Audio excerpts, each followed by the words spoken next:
welcome you to John Carroll, and particularly I want to welcome you prospective teachers, which is pretty exciting. My name is Mark Storz. I'm an associate professor of education. I work with the middle childhood folks in particular. Rachel? I'm Rachel Osheka. I'm a junior here at John Carroll. I'm an early childhood education major, and I'm also an RA here on campus. Okay, thanks, Rachel. So we're going to kind of just go back and forth and try to answer your questions and talk about our profession as best we can. I thought before we get started, though, we might get a sense of who's in the room. So who are our Ohioans? All right, and who might be some New Yorkers? Pennsylvanians? Michiganders? Where in Michigan? Detroit area. Born and raised. All right. Illinois? Who am I missing? Anybody?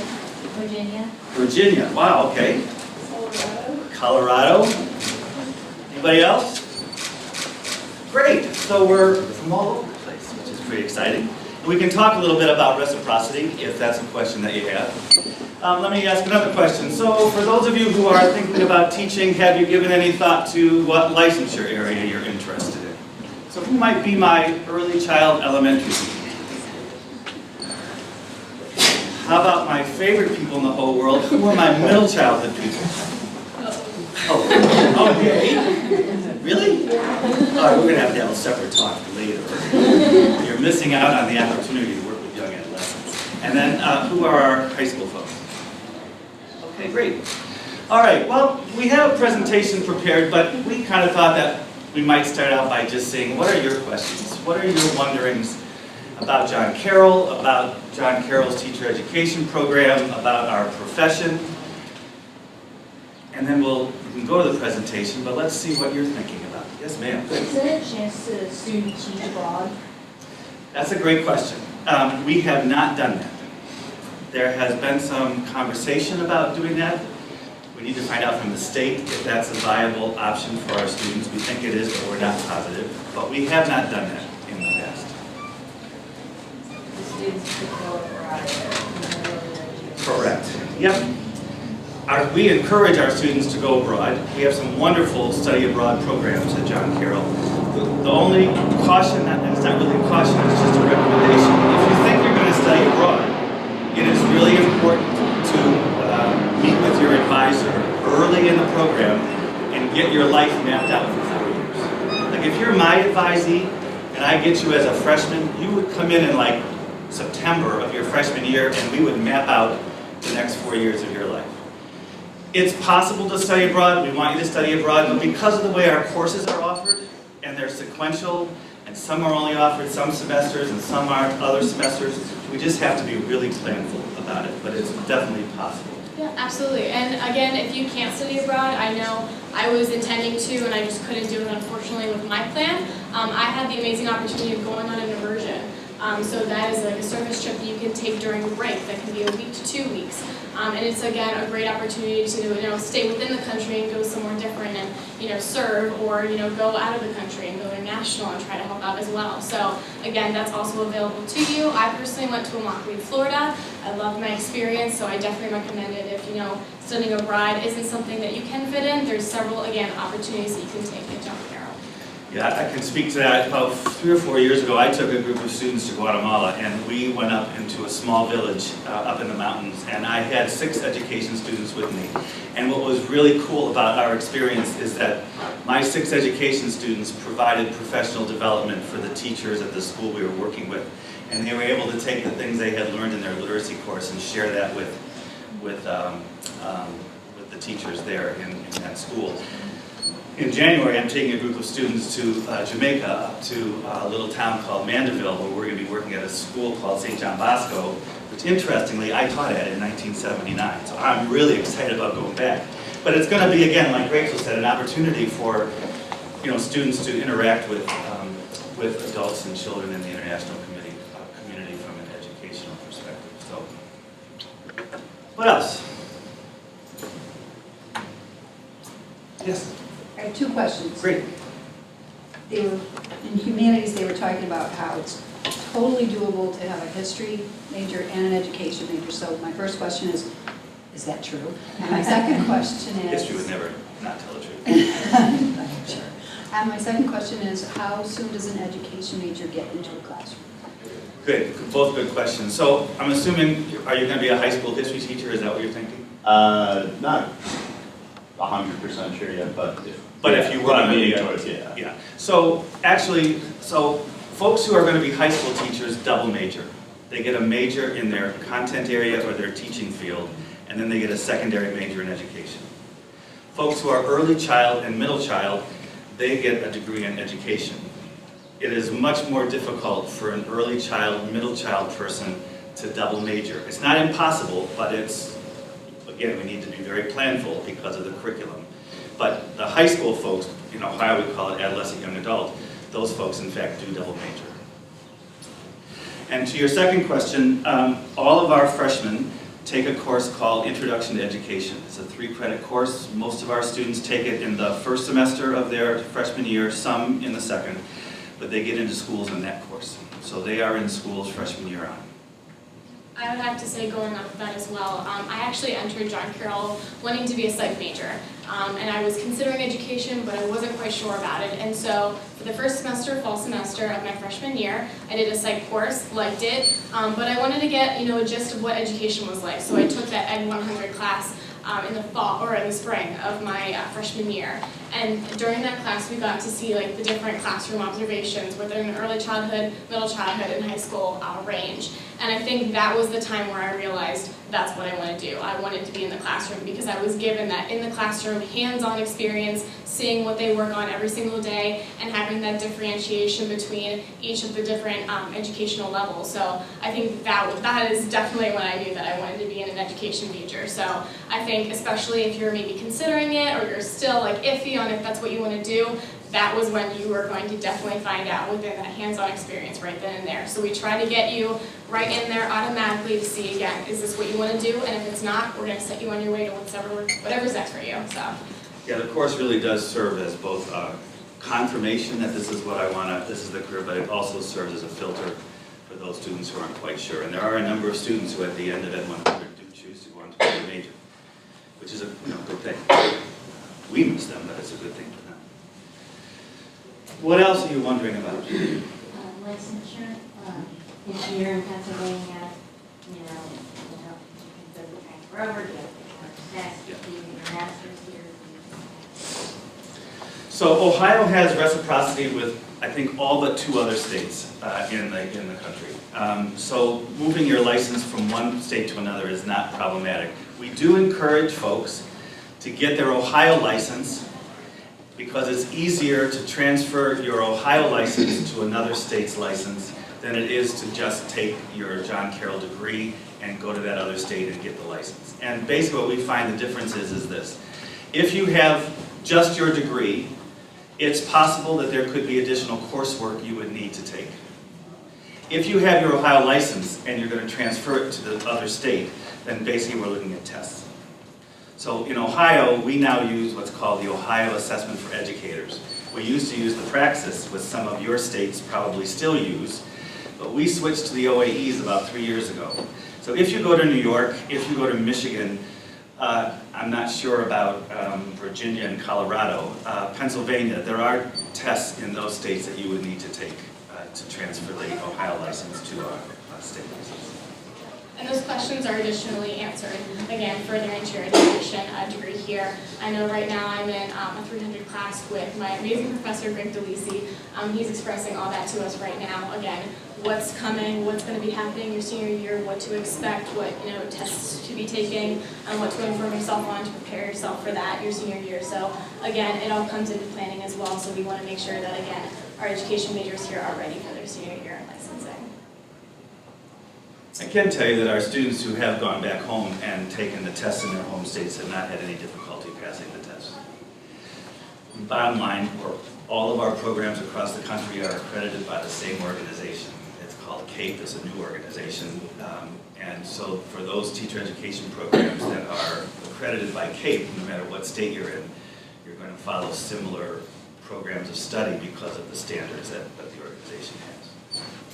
So that we're going to call the courses different things, we're going to approach the content differently, but bottom line is the content you're going to need to pass a test in Pennsylvania is content that you'll get in your coursework here in Ohio.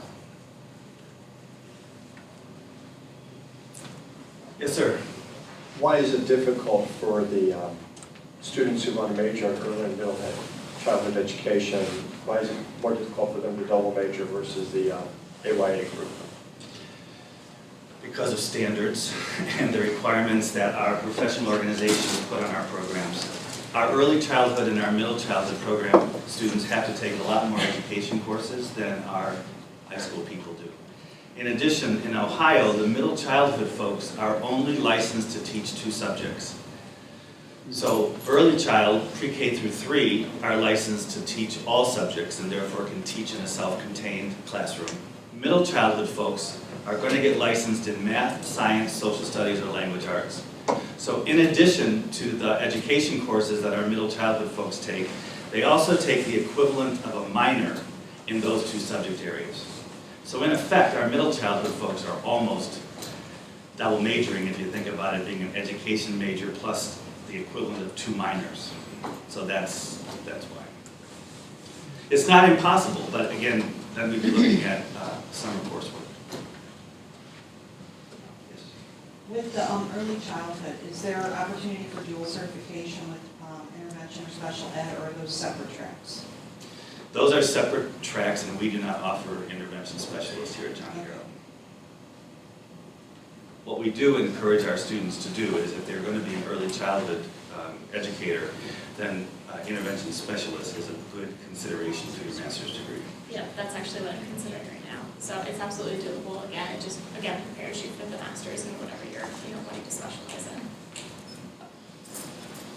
A lot of students go right into the master's program here. I would say no. Would you agree? Yeah. I think in our field, we encourage our students after they graduate to get a job and to teach for a few years, because there are so many things that you can get a master's degree in education that we think we want to encourage our students to go out, work in the classroom for a number of years, 2-3 years, see what's interesting. Because you could get a master's degree in technology, in your subject area, in early childhood, in literacy, and administration. So there's so many choices for your master's degree that get out there, find out what you're really passionate about, and then make that choice. In Ohio, licensure has changed. It used to be that you would get what was called a provisional license for 2 years, and at the end of those 2 years, you would then get a professional license that was renewable every 5 years. And by the time you renewed the license the second time, you needed a master's degree. Well, Ohio did away with that a few years ago, and so now what we have is a 4-year residency program where students have a resident license for 4 years, where they're mentored at their schools and there's a number of assessments they need to take. Then they get their professional license, and they renew it every 5 years, but they can renew that professional license for their entire career without ever getting a master's degree. They need to take courses, they need to do things in order to, to upgrade their knowledge and skill, but they don't need a master's degree anymore. Of course, if you want one, we encourage that, right? But it's not required by the state. There is a 3rd tier of licensure, though, called the lead teacher license, and for that, you need the master's degree. It was a change that we're not quite sure why the state made. Yeah. But again, if you're done with your undergraduate here and you do, or you are very passionate about something that you do want a master's in, you can additionally, again, go right into that if that is your wish. I don't feel like there's a right or wrong way to do it. It's really just, again, whatever you think your path is, whether that's, again, going right into your master's, or again, having that additional 2 to 3 years of experience and then jumping into whatever you think for a master's program. There are some really cool programs offered by some of the other Catholic universities across the country, including some of our Jesuit colleagues, and it's a 2-year master's degree. So after they graduate with their teaching license, they could go to, I had one of my students just got accepted to Boston College, and so she'll be going to Boston College next year. She'll be teaching at an inner city Catholic school for 2 years. She'll be living in a community at Boston College, and then she'll be getting her master's degree as part of the whole program. So that's another option that a number of our students take advantage of. And The University of Dayton here in Ohio has a program, as well as a number of other universities across the country. So that's a pretty cool experience for students who are looking for that kind of experience. Good questions. What else? Are you aware of a program within the Cleveland Public Schools for encouraging teachers to teach in low-performing public schools where they would help out with your school loan debt if you committed to teaching with them for so long? I am familiar with a scholarship. It's called the TEACH program. It's a federal program. And students can get monies. At John Carroll, it's only for our graduate students, not for our undergrads. I'm not familiar with that program, CMSD. No.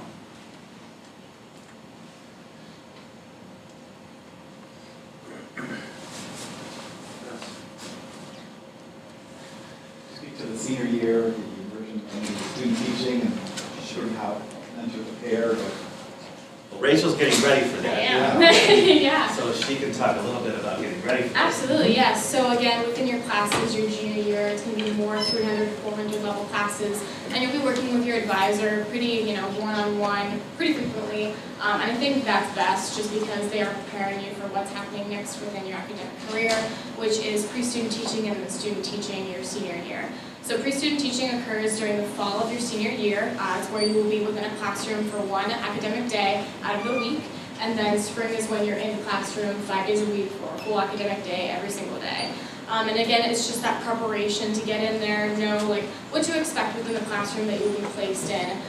Feeling comfortable, creating lesson plans. And again, junior year does an amazing job at that, teaching with education and technology and education within multicultural diversity, and teaching you again what to expect and get ready for, those situations that you may not be aware of that may, hit during your pre-student teaching or student teaching years, but it's again giving you that kind of sense of relief into kind of giving you the best, one-on-one experience you can be into being the best prepared you can be into your senior year of student teaching. So right now, to be honest, I feel like it's definitely a lot to take in, but I need it all. I need it desperately. So I'm taking every chance I get, again, pulling in those resources that so many of my education professors are giving me. They've given me so many, whether that's online resources, lesson templates to use, preparing for how to, go into an education interview, how to, present myself, what to, be knowledgeable about, and again, see how I'm going to fit into a classroom, how am I going to teach in the next 2 to 3 years.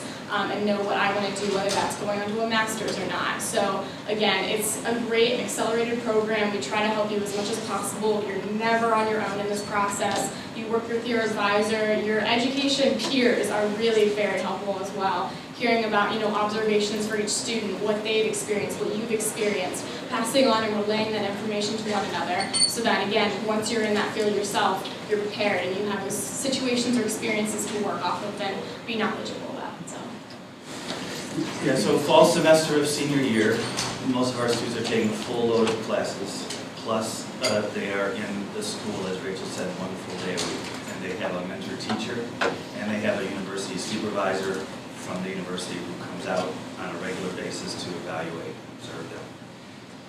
We encourage our students when they are there 1 day a week, that take that 1 day a week and they actually teach.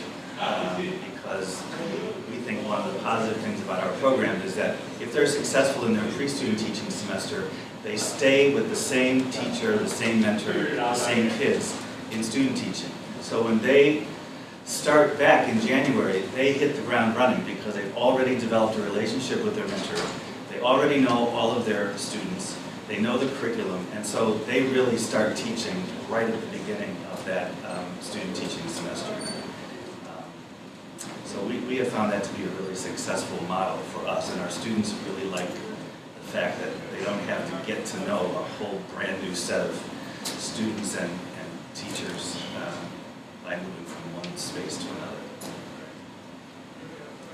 What schools have you done your field experiences in, and then what schools do you use for student teaching? Absolutely. So for field observations, I've gone to Hathaway Brown, Harvey Rice School, and JCU Elementary. So So those are the schools I've been at for observations, and each semester's been different with observation hours. So it could start at 20 hours to 30 to 40 hours, depending on what class you need the observation hours for. And also what's really nice too about John Carroll, aside from the education department, is the service that we offer on campus. Within our classes, we've done a couple service learning opportunities where we've had to link those with several of our education classes and have to do service, and then come back to the classroom and have reflections on those service opportunities and what we've seen in the classroom through there. But also, I've taken additional time to do service and tutoring within the community around campus as well. So at Garrity School, at Buckeye Woodland Hills School in the city, I've gone to, again, do tutoring and different service opportunities there. So you get a very well-rounded experience and observations around the community to see, again, what different schools have to offer and possibly, again, what school you want to be teaching and what you prefer as a teacher. By the end of the 4 years, our students will have had about 800 hours of field experience. And we really believe, as does our profession and all of the research literature, that clinical experiences are really one of the most important parts of teacher education programs. So it's one thing to learn the theory and the practice in our classrooms. It's something else to get out there and see the real world and how it plays out. We do require over the course of the teacher ed program that the students get a diversity of experiences. So we want to make sure that our students get into an urban setting. For those that want to be in a private setting, a parochial setting, those are possibilities as well. Shaker Heights, for those of you who are not here, districts might not mean anything to you, but for our Ohioans, Shaker Heights, Cleveland Heights University Heights, and Mayfield Heights are our three largest partners. We also have students in Euclid, in Cleveland, in Solon, in Orange, Twinsburg.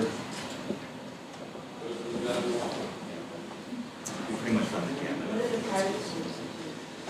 Hathaway Brown is often used, certainly JCU across the street, the Jesuit Elementary School is used often. We're just now in conversation with St. Francis, which is on Superior in Cleveland, and looking at them as a clinical partner. High schools. We were in St. Ignatius, but we've been in St. Ignatius forever and a day, so they're taking a break for a little while. So we're not in St. Ignatius right now. Magnificat, we've had students at Beaumont, we've had students at St. Martin de Porres, the Cristo Rey School downtown, we've had students at. We have. I can't think of any recently, but we have had students at Benedict. No. Yes. Placement after graduation You know, it all depends how it's going. You know, I mean, the job market in Cleveland, don't quote me when you leave the room, but the job market in Northeast Ohio is getting better. I mean, last year, I can speak mostly for my middle child candidates. I had 8 middle child candidates last year, and all 8 got jobs, 3 of whom at their student teaching sites. So last year was a good year. Mayfield Middle School, where we have 5 middle childhood candidates every year student teaching, they hired 2 of our students last year. This year, we're not going to have any openings. So, you know, when I first came to Carroll 19 whole years ago, our placement rate was up close to 100% for students who wanted a job. And then back in the early 90s, I think it was, our governor or the legislature, whoever made this decision, made a decision that affected teacher retirements. And so a lot of teachers didn't retire. And so the job market got really, really soft, and our placement rate, dipped accordingly. It's back up again. We're doing much better. We have a career fair every April. At the height, we had 40, 50 schools coming to our career fair. At the low, we had about 22 schools coming to our career fair. This year, I think we have about 35 or 40 coming. So, things are better. If you're leaning towards every level new student teach in the student teach No, you're gonna have to make a decision early on, right? Because of the way education is set up, and I don't, did you come in wanting to be an early childhood teacher? I did. Oh, you came in psychology, Yeah, I came in right? psychology. The first year and the first semester of sophomore year, all the education courses you take are the same for all 3 licenses. So you need to make a decision by fall semester, sophomore year, of which license you follow, if you want to graduate in 8 semesters. It's always possible to change, but anytime you make a change, then we have to, relook at your program.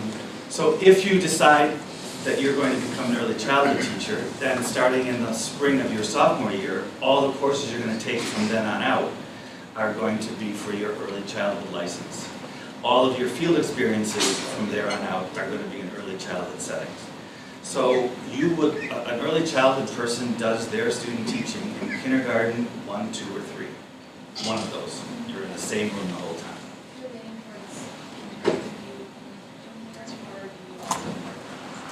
By the end of your teacher education program, you will have been in all of them. But your student teaching will just be in one. To piggyback on the placement part of it, just I know all municipalities or school districts are different, but what's the average starting salary or? I want to say now maybe it's in the mid-30s, mid to upper 30s, with a bachelor's degree and no experience. And the question you always get, of course, is, are you more marketable if you have a bachelor's degree or a master's degree? And there is no answer to that question, because, as you just said, it depends on the school district. There are some school districts who would prefer somebody with a master's degree over the undergraduate, and then there are other school districts who would prefer the undergraduate, for different reasons. For the early field experiences, like the freshman year, are they transported by John Carroll, or are they on their own to get to those sites? We are actually on our own. So for the first class, I know we take busing to those 3 sites that we do see during Education 101. So we do have transportation for that class. The classes leading after that, they will ask you how you would like to transport yourself to all the sites. So we ask, do you have a car on campus? If not, are you okay with walking to the site? Are you okay with going on public transportation to go to that site? Do you have a bike on campus that can get you there? So the professors work with you to make sure that there's some way you can get there, whether that's carpooling, again, public transportation, if you can walk. I know I don't have a car on campus, so I definitely did carpooling a couple times for observations where other of my peers have been. And then also I've walked to Hathaway Brown or JCU Elementary. So I've made my way around, absolutely. Had a lot of good questions from the adults, from the parents in the room. We're all adults. I'm sorry, I apologize to the students. But so how about for the young folks, the prospective teachers? What questions do you guys have? Had a couple. Any more?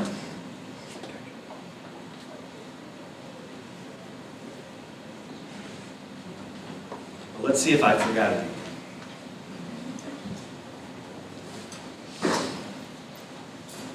So there we go. That's important, right? I do want to say that this really is important because you all know, all you young people know from your experiences, if you think about the last 12 years of your life, you've had some really outstanding teachers, right? I mean, I'm sure some of them can come right to your mind.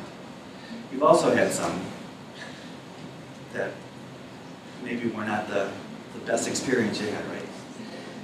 We believe at Carroll, as do, I'm sure, many institutions, but we really talk about this. There are enough mediocre teachers out there that John Carroll is not in the business of creating more mediocre teachers.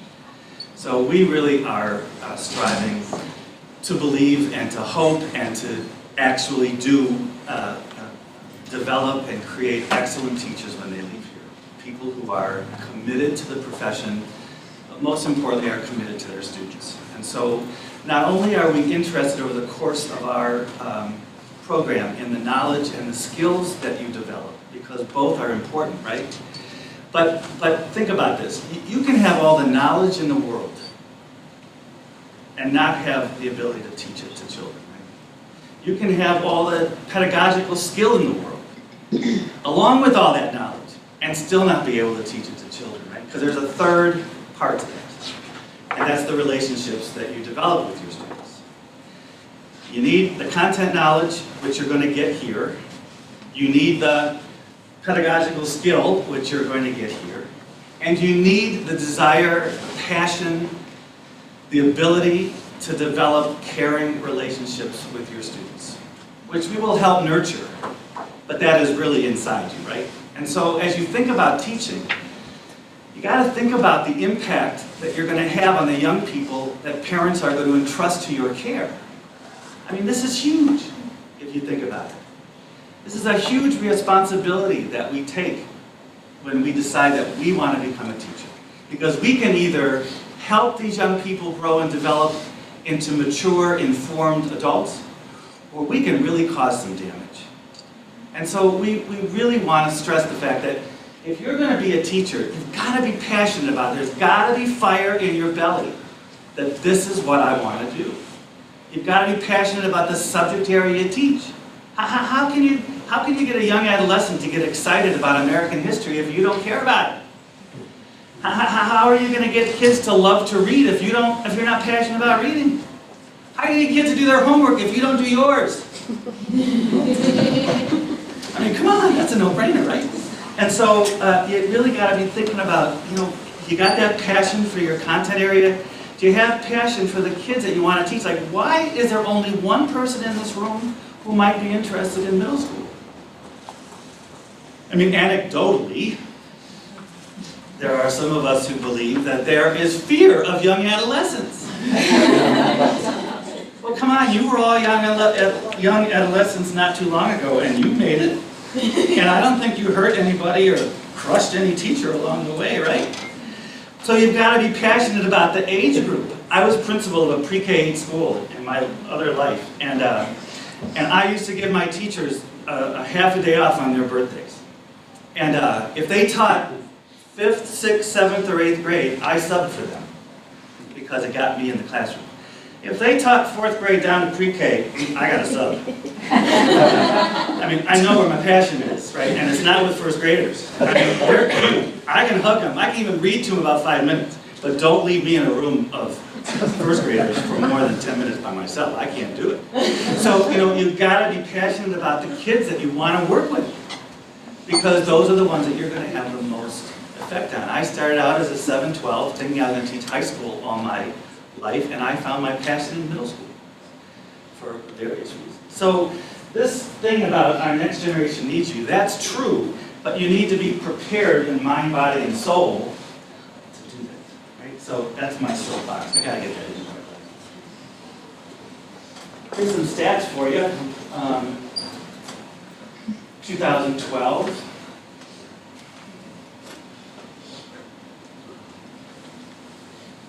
$20,000 middle school teachers, y'all. So the job market is looking better. We've already talked about, I think, these programs of study. So in adolescent young adult, again, for those high school folks out there, we have licensure in mathematics, physics, chemistry, life science, language arts, and social studies. And as I said before, folks who are in the adolescent young adult 7-12 program, you major in that subject area as well as in education. As a result, I will tell you that the requirements of mathematics, well, that's not a good example, the requirements of a chemistry or life science or social studies or language arts degree is a little bit different for an education major than it is for others because of all of the supplementary classes that you need to take because of our standards.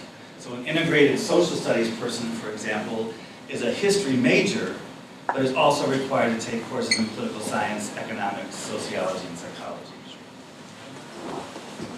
Questions about this? I'm going to be hopefully teaching the adolescent and adult group, and I want to teach classics, like Latin. Is that possible? We no longer often offer the foreign language license. Okay, so you would not be able to get licensed in Latin through us. Okay. But there is something in the state of Ohio called an alternative path to licensure. And so you could come to John Carroll, you could major in the classics, you could take some education courses that would meet the state's alternative licensure pathway, and then we would help you get your license through that way. Okay. But it would be different than people who are getting licenses in those areas. Is the life sciences biology or is it biology and other things? It's biology, the major is biology, but there will be chemistry and physics courses required, and earth science. Again, because of the national NSTA, National Science Teachers Association. All of our programs are accredited by CAPE, which is the accreditor of teacher education programs in the United States, and then each of our subject area programs are accredited as well by a professional organization. There are many masters that we are answering to, including the state of Ohio. Any other questions about the program? Yes? So I see there are bullet points in everywhere with sub-early childhood. Can you speak to that, please? Sure. So early childhood, again, they are licensed to teach all subjects in pre-K3. So they do have courses in math and science and social studies, but they are not, how can I make this clear? We're not like specialized. They're not subject specialists, right? That's a great way, thank you. But our middle child and AYA folks are subject specialists. So the middle childhood folks are only choosing 2 of these, and then they're taking about 25 to 28 credit hours in each of the subject areas that they teach. And again, for those of you who are thinking middle and AYA, I go back to my passion thing. How do you pick your subjects? Well, you pick your subjects based on what do you love? Like what do you really love? What lights up your board? Because there'll be a much better chance of lighting up somebody else's board if it lights up yours first. Other questions about program of study?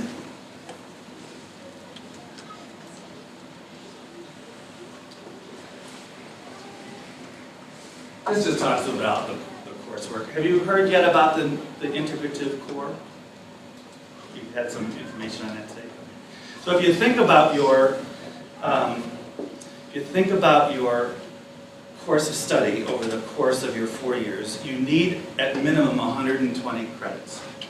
And education folks, we go over that all the time. We don't have any program that is 120 credits. All of ours are more than that, just because of the nature. So part of your education is the core. Part of your education is what we call the professional education courses. And those would be courses that are common to all 3 licenses. And then you have your curriculum, content, or teaching field courses that are specific to your subject area. Have you had any electives over the course of your 4 years? Just remaining within Common Core, yeah. I'm sorry?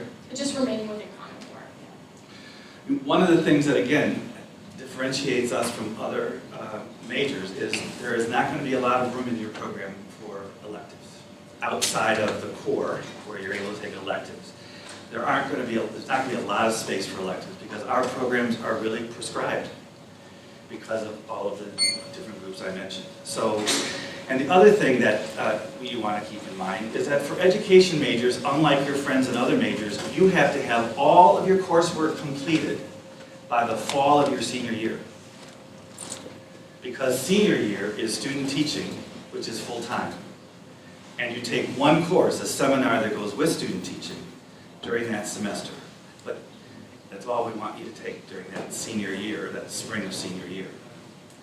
So that's why your first 7 semesters are packed. Because of that last semester, you're out there in the schools working. So I was like, oh,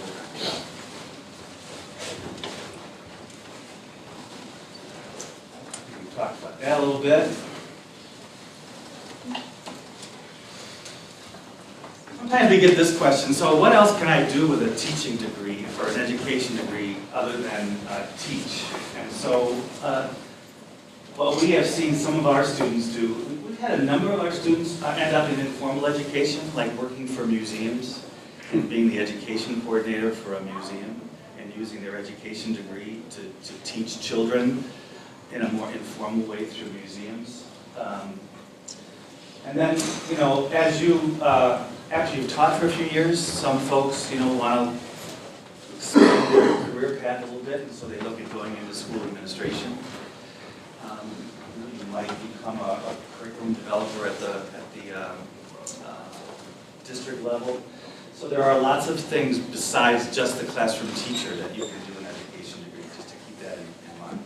I know this was opened up to me in my sophomore year through my professor, Mr. Moses. And she was very helpful in, again, informing us what we can do with this degree. And I think it's very important to know that, you know, during your junior year and senior year, you're really going to figure out, is the classroom setting what I want to do, or is this not for me? And some people will say no. I have friends who are saying no at this point, right before they're pursuing teaching, but again, making them aware that you can work with and for children. There's a lot of paths that we can take, and there's a lot of avenues that we have. So again, don't think that as going into, you know, an education major that you're stuck with just staying in the classroom. That's all you're going to do for the rest of your life. There's various routes that you can take, and again, this is just very informative for us to again know that, you know, this is not, you know, you're not going to be again directly going into one classroom. There's various avenues that you can take within this degree. I mean, in my, you know, my own career, I thought I was going to be a high school teacher my whole life, that I would retire from teaching high school social studies. And I became an assistant principal, never thought I would be an administrator. Then I became a principal, I never thought I would be a principal. And then I came to education, to higher education. I never thought I was smart enough to get a PhD. You know? So you just kind of got to be open to where your career takes you, because there are a lot of different career paths in our particular profession. Okay, any last questions?